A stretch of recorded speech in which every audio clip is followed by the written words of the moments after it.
detachment. He had long ago learned a sort of numbed empathy. Bodies were problems to be solved. To heal them, he had to violate them by invading their privacy, delving into them with his skilled fingers. These people were frightened. They were utterly alone, for sickness is the loneliest place on earth. Work sealed him from the world which delivered him its casualties, the doors sighing open and surrendering them up to him. He was suspended from the life to which he would return at the end of his shift. Once home, however, he showered off the hospital smell and became a normal person. Volatile, fastidious, a lover of choral music and computer games, sympathetic enough but somewhat drained. Of course he was compassionate, but no more or less than anybody else. After all, the Hippocratic Oath need not apply on home territory, and especially not a disgusting old sod like Norman. Barely a week had passed, and already Ravi wanted to murder his father-in-law. Norman was a retired structural engineer, a monumental bore and a man of repulsive habits. He had been thrown out of his latest residential home for putting his hand up a nurse's skirt. Inappropriate sexual behaviour, they called it, though Ravi could not imagine what appropriate behaviour could possibly be where Norman was concerned.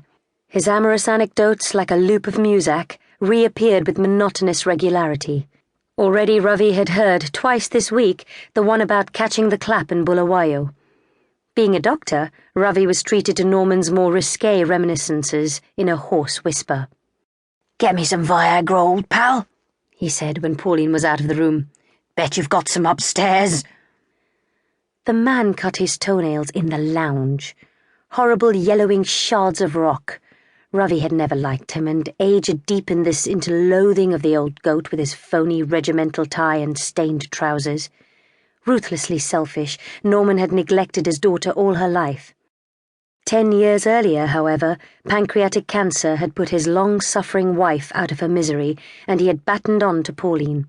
Once on safari in Kenya, Ravi had watched a warthog muscling its way to a waterhole, barging aside any animal that got in its way. He retained, for some reason, a vivid image of its mud-caked arse. "I can't stand much more of this," he hissed. Nowadays he and Pauline had to whisper like children. Despite his general dilapidation, Norman's hearing was surprisingly sharp. "I'm doing my best, Ravi. I'm seeing another place tomorrow, but it's difficult to find anywhere else to take him. Word gets around, you know. Can't we just send him away somewhere?" "Yes, but where?" she asked. "Somewhere far, far away." "Ravi, that's not nice. He is my father." Ravi looked at his wife. She changed when her father was around. She became more docile, in fact goody-goody, the dutiful daughter anxious that the two men in her life would get along. She laughed shrilly at her father's terrible jokes, willing Ravi to join in. There was a glazed artificiality to her. Worse still, with her father in the house, he noticed the similarity between them. Pauline had her father's square, heavy jaw and small eyes.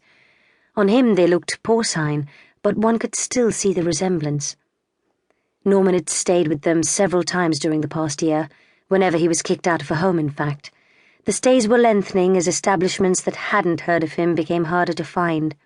"The man's a menace," said the manager of the last one. "Straight out of Benny Hill. We lost a lovely girl from Nova Scotia." "Thing is, he's frightened of women," said Ravi. "That's why he has to jump them all the time." Pauline looked at him. "At least someone does." There was a silence. They were preparing Sunday lunch. Ravi yanked open the oven door and pulled out the roasting tin. "I'm so tired," he said. It was true. He was always exhausted. He needed time to revive himself, to restore himself. He needed a good night's sleep. He needed to lie on the sofa and listen to Mozart's Requiem. Only then could he become a husband again, a human being even. The house was so small with her father in it. Ravi's body was in a permanent state of tension. Every room he went into, Norman was there. Just at the lacrimosa he would blunder in, the transistor hanging on a string around his neck, burbling the cricket commentary from Sri Lanka. "He uses my computer." "Don't change the subject," said Pauline. The place stank of Norman's cigarettes. When they banished him outside, the patio became littered with butts like the outpatient's doorway at St. Jude's. "He downloads pornographic sites." When Ravi entered his study,